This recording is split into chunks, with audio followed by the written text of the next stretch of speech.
నమస్కారం ఫ్రెండ్స్, అందరికీ జై శ్రీ గణేష, జై శ్రీరామ్. ఫ్రెండ్స్, ప్రెసెంట్ నేను వచ్చేసరికి కల్లూరు గ్రామంలో అయితే ఉన్నాను. మన లేపాక్షి మండలం కల్లూరు గ్రామంలో.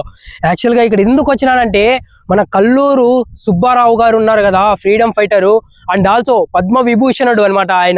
ఆయన ఫ్యామిలీ వారికి అయితే ఇక్కడ తవ్వకాలు జరపండి, నేను ఇక్కడ చెట్ల మధ్యలో ఉన్నాను, భూమిలో పాతికి పోయినాను అనేసి కల్లోకి వచ్చినారంట. శివలింగాలు అయితే ఉన్నాయని చెప్పినారంట. సో ఇక్కడ వాళ్ళు దాన్ని లైట్ తీసుకోకుండా సీరియస్ గా తీసుకునేసి ఇక్కడ తవ్వకాలు నిర్వహిస్తే ఇక్కడ శివలింగాలు అయితే బయటపడినాయంట. అండ్ ఇంకొక విషయం ఏమంటే, ఇక్కడ యాక్చువల్ గా చెప్పాలంటే 5 శివలింగాలు ఉన్నాయంట. కానీ వీళ్ళు ఇక్కడ తవ్వకాలు చేసినప్పుడు 3 శివలింగాలు కనిపించినాయంట. అండ్ ఇక్కడ చెప్పాలంటే చాలా హిస్టరీ అనేది ఉందండి. అండ్ ఆల్సో మీకు ఈ లాస్ట్ వీడియోలో ఒంటెలరాయుడు స్వామివారి హిస్టరీని అయితే చూపించినాను.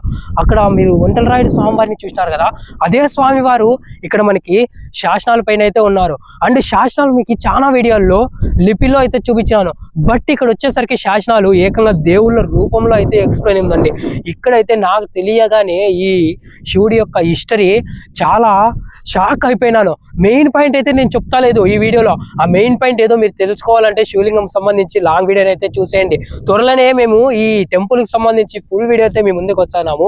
మన హిందూపురం చంద్ర యూట్యూబ్ ఛానల్లో. మర్చిపోకుండా సబ్స్క్రైబ్ చేసి బెల్ ఐకాన్ ఆన్ చేసి పెట్టుకోండి. వీడియో అప్లోడ్ చేయగానే మీకైతే నోటిఫికేషన్ వస్తుంది. అందరికీ బాయ్ ఫ్రెండ్స్, జై శ్రీరామ్, జై శ్రీ గణేష.